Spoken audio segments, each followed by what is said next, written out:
नमस्कार दोस्तों। Corona virus दुनिया भर की 100 से ज्यादा कंट्रीज में फैल चुका है। लेटेस्ट इंफॉर्मेशन के अकॉर्डिंग अगर आपको यह हो जाए तो क्या आपको सिम्टम्स होंगे। वो सिम्टम्स आमतौर पर खांसी जुकाम से कैसे अलग हैं, कितनी आसानी से फैलता है, कितना जानलेवा है यह आपके लिए, दुनिया भर की सरकारें और कंट्रीज किस तरह से रिएक्ट कर रही हैं इसको लेकर, इंडियन गवर्नमेंट किस तरह से रिएक्ट कर रही है और आने वाला एक हफ्ता क्यों इंडिया के लिए क्रिटिकल होने वाला है, क्या आपको करना चाहिए, क्या आपको नहीं करना चाहिए, ये सारी इंफॉर्मेशन दोस्तों आइए जानते हैं आज के इस वीडियो में। कोरोना वायरस पे जब मैंने अपना पिछला वीडियो फरवरी के शुरू में बनाया था उस वक्त ये वायरस सिर्फ चाइना तक सीमित था। कुछ 25,000 केसेस हुए थे, 500 डेथ्स हुई थी। आज के दिन वर्ल्ड वाइड 275,000 से ज्यादा केसेस हो चुके हैं, 11,000 से ज्यादा डेथ्स हो चुकी हैं और 90,000 से ज्यादा रिकवरीज भी हो चुकी हैं। उस वक्त जब मैंने वीडियो बनाया था इस वायरस को नाम तक नहीं दिया गया था, इसे नोवेल कोरोना वायरस करके पुकारा जा रहा था। अब साइंटिस्ट ने इसे नाम दिया है SARS-CoV-2, क्योंकि ये वायरस 2003 में जो सार्स का वायरस फैला था उससे काफी सिमिलर है, तो इसलिए SARS-CoV-2 करके पुकारा जा रहा है इसे। और जो डिजीज इस वायरस से होता है उसे नाम दिया गया है कोविड-19। जितनी तेजी से वायरस फैल रहा है उसके स्प्रेड को रोकने के लिए दुनिया भर के शहरों को लॉकडाउन कर दिया गया है। स्कूल्स, रेस्टोरेंट्स, दुकानें, सिनेमाज, जिम्स, एयर ट्रैवल, इन सारी चीजों को बंद कर दिया गया है। और एग्जैक्ट रीजनिंग क्या है ये करने के पीछे मैं आगे वीडियो में आपको बताऊंगा क्यों ये इतना जरूरी है। पहले हम सिम्टम्स की बात करते हैं। चाइना में जो केसेस हुए थे, डॉक्टर्स और रिसर्चर्स ने उन्हें एनालाइज करके पता लगाया कि एग्जैक्टली क्या सिम्टम्स हैं कोविड-19 के और ये कॉमन कोल्ड और फ्लू से कैसे अलग हैं। इनकी एनालिसिस से पता लगा कि 88% केसेस में फीवर जरूर देखने को मिलता है कोविड-19 में, 68% केसेस में ड्राई कॉफ होता है, 38% केसेस में फटीग होता है, 18% केसेस में शॉर्टनेस ऑफ ब्रेथ होती है। इसे देखकर आप कह सकते हो कि अगर आपको फीवर या ड्राई कॉफ है तो बहुत हाई चांस है कि आपको कोविड-19 होगा। डिफरेंस देखो कॉमन कोल्ड से क्या है। कॉमन कोल्ड अगर आपको होता है तो उसका सबसे बड़ा सिम्टम होता है आपकी नाक बहना, रनी नोज। लेकिन कोविड-19 के केस में रनी नोज जो फैक्टर है वो 5% केसेस में देखने को मिला है। तो अगर आपको रनी नोज हो रहा है तो आप रिलैक्स कर सकते हो, उसका मतलब है कि आपको बहुत हाई चांस है कि सिर्फ कॉमन कोल्ड है, कोविड-19 नहीं। फ्लू से कंपेयर करें तो शॉर्टनेस ऑफ ब्रेथ एक बहुत बड़ा डिफरेंस है। अगर आपको सांस लेने में प्रॉब्लम हो रही है तो ये कोविड-19 का सिम्टम है, कॉमन कोल्ड और इन्फ्लुएंजा फ्लू का सिम्टम नहीं है। इस चार्ट में आप कंपैरिजन देख सकते हैं पूरा कि एग्जैक्टली क्या क्या सिम्टम्स डिफरेंट है कोविड-19, कॉमन कोल्ड और फ्लू के। दूसरी बड़ी चीज सिम्टम्स के बारे में जो वर्ल्ड हेल्थ ऑर्गेनाइजेशन ने हमें बताई है वो ये है कि 80% कोविड-19 के केसेस में हमें सिर्फ माइल्ड सिम्टम्स देखने को मिलेंगे। यानी 80% लोगों को जिनको कोविड-19 होगा उनको कोई ज्यादा तकलीफ नहीं होगी, उनकी बॉडी खुद से रिकवर कर जाएगी बिना कुछ करे। 14% केसेस में सिवियर सिम्टम्स देखने को मिलेंगे और 4.7% केसेस को क्रिटिकल केयर की जरूरत होगी, उन्हें हॉस्पिटल जाने की जरूरत पड़ेगी और बचे हुए केसेस में डेथ हो सकती है। आमतौर पे आपकी बॉडी में सिम्टम्स दिखने में ऑन एवरेज 5 से 6 दिन का समय लग सकता है, लेकिन इन 5 से 6 दिन में आप कंटेजियस हैं, आपको इन्फेक्शन हो गया, आपको लग रहा है आप बहुत हेल्दी हैं, फिट हैं, कोई डिजीज नहीं है आपको, फिर भी आप इन्फेक्शन और लोगों को स्प्रेड कर सकते हैं। यही एक चीज है दोस्तों जो कोविड-19 को बड़ा खतरनाक बनाती है। लोगों में सिम्टम्स दिखते नहीं है तो वो बाहर जाते हैं, बाकी लोगों से इंटरैक्ट करते हैं और वो डिजीज स्प्रेड कर देते हैं। अगर हम world wide total number of deaths को टोटल नंबर ऑफ केसेस से डिवाइड करेंगे तो अब ये नंबर निकलेगा अराउंड 4%। लेकिन एक्सपर्ट्स का अभी भी मानना है कि कोविड-19 का मोर्टेलिटी रेट अराउंड 2% ही है, क्योंकि ऐसे बहुत से केसेस हैं जो रिपोर्ट नहीं किए जा रहे हैं। बहुत सी ऐसी कंट्रीज हैं जहां पे कहा जाता है कि आप तभी आओ टेस्ट कराने जब आपको सिम्टम्स दिखे, लेकिन हमने देखा कि कैसे बहुत से केसेस में माइल्ड सिम्टम्स दिखते हैं और काफी लोगों को तो रिजेक्ट भी किया जा रहा है टेस्टिंग से, सफिशिएंट टेस्टिंग अवेलेबल नहीं है। चाइना के केसेस में देखने को मिला है कि 80+ अगर आपकी एज है तो 15% केसेस में डेथ हुई है। और आप ये चार्ट देख सकते हैं, यहां पर 10 से लेकर 39 का एज ग्रुप है, इसमें सिर्फ 0.2% केसेस में डेथ्स हुई। तो अभी हमें बड़ा क्लियरली दिख रहा है कि कोविड-19 बूढ़े लोगों के लिए ज्यादा जानलेवा है। सेम ग्राफ हम देख सकते हैं अलग अलग हेल्थ इश्यूज में। आप देख सकते हैं कार्डियोवास्कुलर डिजीज जिन लोगों को था 10% केसेस में उनकी डेथ्स हो गई। Diabetes, high blood pressure, cancer जिन लोगों को पहले से ही था उनके ज्यादा चांसेस हैं मरने के कोविड-19 से। मोर्टेलिटी रेट में अगर हम कंट्री बाय कंट्री डिटेल देखेंगे तो कुछ और इंटरेस्टिंग कंक्लूजन्स सामने आते हैं। जैसे कि जर्मनी में जहां पे 16,000 केसेस देखने को मिले अभी तक, वहां पर सिर्फ 44 लोगों की डेथ हुई है। इसका डेथ रेट है सिर्फ 0.27%। और यही चीज अगर हम यूके में देखेंगे तो वहां पर डेथ रेट निकलता है 4.4%। इटली में डेथ रेट निकलता है 8.3%। तो आप देख सकते हैं जो केसेस हुए हैं उनमें से कितने लोग एक्चुअली में मर रहे हैं, इसमें एक बहुत बड़ा फर्क है कंट्री बाय कंट्री। इसके पीछे एग्जैक्ट रीजन बताना मुश्किल है, लेकिन एक्सपर्ट्स ने अपनी राय दी है कि ऐसा क्यों हो रहा है। जर्मनी के केस में 3 मेन रीजंस बताए गए हैं। पहला रीजन ये है कि जर्मनी में 70% कोरोना वायरस के केसेस यंग लोगों में हैं, जो 20 to 50 year old age group है, और ये वो लोग हैं जो इटली में अपनी स्कीइंग की छुट्टी मनाने गए थे। तो ये वो पहले लोग थे जो इन्फेक्शन को जर्मनी में लाए थे, इसलिए मेजॉरिटी ऑफ केसेस यंग लोगों में है। और क्योंकि यंग लोगों का ज्यादा चांस है सर्वाइव करने का, इसलिए इनका फेर्टिलिटी रेट, मोर्टेलिटी रेट कम है। दूसरा रीजन एक जर्मन वायरोलॉजिस्ट ने दिया कि टेस्ट टेस्ट टेस्ट। जर्मनी ने टेस्टिंग को बहुत सीरियसली लिया और लार्ज स्केल पर टेस्टिंग करा रहा है वो अपनी कंट्री में आम जनता की। और तीसरा रीजन कहा गया है कि जर्मनी का हेल्थ केयर सिस्टम बहुत अच्छा है, वहां पर जो हॉस्पिटल बेड्स की अवेलेबिलिटी है वो बहुत अच्छी है बाकी कंट्रीज के कंपैरिजन में। आप यूरोपियन कंट्रीज में हॉस्पिटल बेड्स पर 100,000 पॉपुलेशन देखोगे तो जर्मनी नंबर 1 पे आता है विद 823 हॉस्पिटल बेड्स, और इटली आप देखोगे तो 331, काफी नीचे आता है। साउथ कोरिया एक और एग्जांपल है जो बहुत सक्सेसफुल रहा कोविड-19 के स्प्रेड को रोकने में। इसके पीछे सेम रीजंस बताए गए हैं कि वहां पर sufficient number of hospital beds थे उस कंट्री में, बहुत लार्ज स्केल पे टेस्टिंग कराई गई लोगों की, जो लोग इन्फेक्टेड थे उनको आइसोलेट करके रखा गया और बहुत जल्दी रिएक्ट किया कंट्री ने। इतना अच्छा रहा साउथ कोरिया का एग्जांपल कि अब नंबर ऑफ डेली केसेस वहां पर नीचे गिरने लग रहे हैं, ग्राफ एक्चुअली में नीचे जाने लग रहा है साउथ कोरिया में। टोटल नंबर ऑफ कोविड-19 टेस्ट बाय ईच कंट्री, अगर आप ग्राफ देखोगे तो साउथ कोरिया नंबर 1 पे है, जर्मनी नंबर 2 पर है। तो ये चीज बड़ी क्लियर है कि अगर हमें इस वायरस के स्प्रेड को रोकना है तो हमें टेस्टिंग को बड़ी जल्दी बढ़ाना पड़ेगा हमारे देश में भी। लेटेस्ट इंफॉर्मेशन के अकॉर्डिंग ये virus mainly person to person contact से स्प्रेड होता है। अगर आप एक इन्फेक्टेड पर्सन के क्लोज कॉन्टैक्ट में रहेंगे, यानी 6 फीट के आसपास रहेंगे, तो आपको वायरस होने के बहुत हाई चांसेस हैं। दूसरा एक जरिया है रेस्पिरेटरी ड्रॉपलेट्स। अगर एक इन्फेक्टेड आदमी खांसता है या छींकता है तो जो रेस्पिरेटरी ड्रॉपलेट्स निकल रहे हैं वो आपके मुंह में चले जाए या नाक में चले जाए तो आपको भी इन्फेक्शन हो सकता है। और ये रेस्पिरेटरी ड्रॉपलेट्स अगर हवा में रहें तो हवा में वायरस 3 घंटे तक सर्वाइव कर सकता है। अगर ये सरफेस पे गिर जाए तो कार्डबोर्ड पे 1 दिन तक सर्वाइव कर सकता है वायरस, और प्लास्टिक और स्टील पे अप टू 3 डेज सर्वाइव कर सकता है वायरस।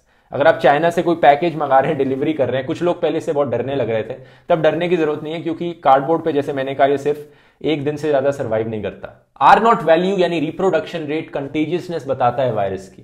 R0 का मतलब है कि एक इन्फेक्टेड इंसान ऑन एवरेज कितने और इन्फेक्टेड लोगों को इन्फेक्ट करेगा। पिछले वीडियो में जो मैंने बताया था एक्स एक्सिस जो था ग्राफ में वो कंटेजियसनेस का था। तो अभी भी एस्टिमेट किया जा रहा है कि R0 इस नए वायरस के लिए है अराउंड 2 से लेकर 3 के बीच में। एक आदमी ऑन एवरेज 2 से 3 लोगों को इन्फेक्ट करेगा। बाकी कई और डिजीजेस के कंपैरिजन में ये काफी लो है, लेकिन फ्लू से कंपेयर करें, फ्लू का R0 1.3 होता है तो उससे कहीं ज्यादा है ये। 2003 में जो सार्स का वायरस फैला था उसकी R0 वैल्यू काफी सिमिलर थी या इससे भी ज्यादा थी, लेकिन फिर भी वो वायरस चाइना और साउथ ईस्ट एशिया के अलावा कहीं फैला नहीं। फॉर सम रीजन दुनिया सक्सेसफुल हो पाई थी उसको कंट्रोल करने में, और अब नए वाले कोरोना वायरस को सक्सेसफुल नहीं हो पाई। इस वायरस के चलते आजकल सोशल डिस्टेंसिंग की बात करी जा रही है, यानी आप अपने घर से बाहर निकलना अवॉइड कीजिए, और जब आप अपने घर से बाहर निकलें तो बाकी लोगों से कुछ डिस्टेंस बनाकर रखें, अप्रोक्सीमेटली 6 से 7 फीट का डिस्टेंस बनाकर रखें, ताकि आप उनके क्लोज कॉन्टैक्ट में ना आए और इन्फेक्शन ज्यादा स्प्रेड ना हो। आप सोचेंगे कि मैं तो हेल्दी हूं, मुझे क्या फर्क पड़ रहा है इतना, और मैं एक वैसे भी यंग इंसान हूं तो मेरे तो मरने के चांसेस वैसे भी इतने कम है इस वायरस से, तो मैं तो बाहर निकल जाता हूं, मुझे फर्क नहीं पड़ता। मैं आपको एक एग्जाम्पल दिखाना चाहूंगा दोस्तों, अगर हर इंसान सोशल डिस्टेंसिंग करेगा तो कितना फर्क पड़ेगा वायरस के स्प्रेड से। ये एक बहुत इंटरेस्टिंग सिमुलेशन है जो वॉशिंगटन पोस्ट अखबार ने बनाई है। आप इसमें हर डॉट को एक इंसान समझो। एक ब्लू डॉट का मतलब है एक हेल्दी इंसान, ब्राउन डॉट का मतलब है इन्फेक्टेड इंसान, और पिंक डॉट का मतलब है वो इंसान रिकवर कर गया। एक्स एक्सिस पे जो आप ऊपर ग्राफ देख रहे हो उसमें टाइम है, वाई एक्सिस पर है टोटल नंबर ऑफ इन्फेक्टेड इंसान। तो आप देख सकते हो जैसे लोग इंटरैक्ट कर रहे हैं एक दूसरे से, ये वायरस कैसे स्प्रेड हो रहा है, इन्फेक्टेड नंबर ऑफ पीपल बढ़ रहे हैं। आप देखोगे ओवर टाइम सारे हेल्दी लोग इन्फेक्टेड हुए और बाद में वो लोग रिकवर कर गए। अब यही एग्जांपल आप देखो, अगर सब लोग सोशल डिस्टेंसिंग करेंगे एक दूसरे से, यानी अपने घर से बाहर नहीं निकलेंगे, तो वो डॉट वहां पर स्टेबल रहेगा, वो डॉट हिलेगा नहीं वहां से। आप देखोगे कि ये डॉट्स एक दूसरे से कम इंटरैक्ट करने लग रहे हैं, कम एक दूसरे के कांटेक्ट में आ रहे हैं, इसलिए ओवर टाइम ये ग्राफ धीरे धीरे बढ़ रहा है, नंबर ऑफ इन्फेक्टेड लोग धीरे धीरे ऊपर जा रहे हैं और स्प्रेड आउट हो गया टाइम में। अब दोनों ग्राफ को कंपेयर करो, एक ग्राफ आपको माउंटेन की तरह दिख रहा है और एक ग्राफ छोटी सी हिल की तरह दिख रहा है। अगर आप इन ग्राफ्स का पीक पॉइंट देखोगे, उस पॉइंट ऑफ टाइम पे नंबर ऑफ इन्फेक्टेड लोग देखो कितने हैं, बिना सोशल डिस्टेंसिंग के कहीं ज्यादा नंबर ऑफ इन्फेक्टेड लोग हैं। और उस पॉइंट ऑफ टाइम पे दोस्तों हमारे किसी भी शहर में, कंट्री में नंबर ऑफ हॉस्पिटल बेड्स तो रिस्ट्रिक्टेड ही है। तो हम एक लाइन ड्रॉ कर सकते हैं बीच में, कह सकते हैं कि ये हमारे हेल्थ केयर सिस्टम की कैपेसिटी है। अगर किसी भी पॉइंट ऑफ टाइम पे इससे ज्यादा लोग हॉस्पिटल में आना चाहेंगे तो हमारा हेल्थ केयर सिस्टम रख नहीं पाएगा उन लोगों को, हॉस्पिटल्स की कमी होगी, हमें हॉस्पिटल बेड्स की कमी होगी। तो यही दोस्तों बिना सोशल डिस्टेंसिंग के होगा। एक पॉइंट ऑफ टाइम ऐसा आएगा कि हमारे इन्फेक्टेड लोग इतने सारे आ रहे होंगे, उनके लिए हॉस्पिटल बेड्स नहीं अवेलेबल होंगे, तो जिन लोगों की जान बच भी सकती है उन लोगों की जान बच नहीं पाएगी। इस चीज को कहा जाता है फ्लैटनिंग द कर्व। और एग्जैक्टली यही रीजन है दोस्तों कि कोविड-19 इटली में इतनी बड़ी क्राइसिस बन गया। वहां पर सरकार प्रिपेयर्ड नहीं थी, नंबर ऑफ इन्फेक्टेड लोग इतनी तेजी से बढ़े कि हॉस्पिटल्स में जगह कम पड़ गई, हॉस्पिटल बेड्स नहीं थे वहां पर। आज के दिन इतनी बुरी हालत है कि डॉक्टर्स को सोचना पड़ रहा है कि पहले मैं इस पेशेंट को देखूं या उस पेशेंट को देखूं, मेरे पास तो एक ही हॉस्पिटल बेड है, मैं तो एक ही की केयर कर सकता हूं, मुझे प्रायोरिटाइज करना पड़ेगा कि इस पेशेंट को लेता हूं, उसके चांसेस मरने के ज्यादा बढ़ जाएंगे। ये प्रिवेंटेबल डेथ्स हैं। यही रीजन है दोस्तों कि बाकी कंट्रीज ने इटली का एग्जांपल देखा और उससे सीखे। अब सोशल डिस्टेंसिंग के लिए और एक्शंस ले रही हैं दुनिया भर की कंट्रीज। पब्लिक प्लेसेस को बंद कराया जा रहा है, लोगों को कहा जा रहा है कि आप अपने घर में ही रहो, नए हॉस्पिटल्स बनाए जा रहे हैं, स्टेडियम्स को हॉस्पिटल्स में कन्वर्ट कराया जा रहा है ताकि सफिशिएंट अवेलेबिलिटी हो हॉस्पिटल बेड्स की।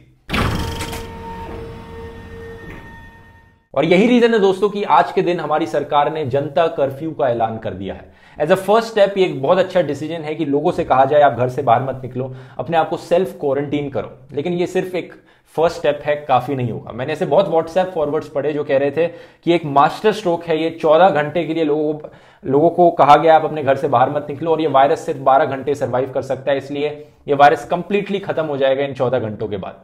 ये सच नहीं है दोस्तों, 14 घंटे क्वारंटीन करने से वायरस कहीं नहीं जाने वाला है। ये चीज हमें अगले 2-3 हफ्तों तक करनी पड़ेगी। जितना घर से बाहर निकलना आप कम कर सकते हो उतना कम करो, जितनी सोशल डिस्टेंसिंग मेजर्स आप अडॉप्ट कर सकते हो उतनी ज्यादा करो। फ्रांस और इटली में पुलिस अब लोगों पर फाइन लगाने लग गई है अगर वो अपने घर से बाहर निकल रहे हैं बिना किसी प्रॉपर रीजन के। कोलंबिया एक कंट्री है साउथ अमेरिका में, उसने 19 डे क्वारंटीन डिक्लेयर कर दिया है पूरे देश के लिए, जबकि वहां पर कोई भी एक सिंगल डेथ तक नहीं हुई है कोरोना वायरस से। तो वो पहले से ही प्रिपेयर कर रहे हैं इस चीज के लिए, एक बहुत अच्छी चीज है।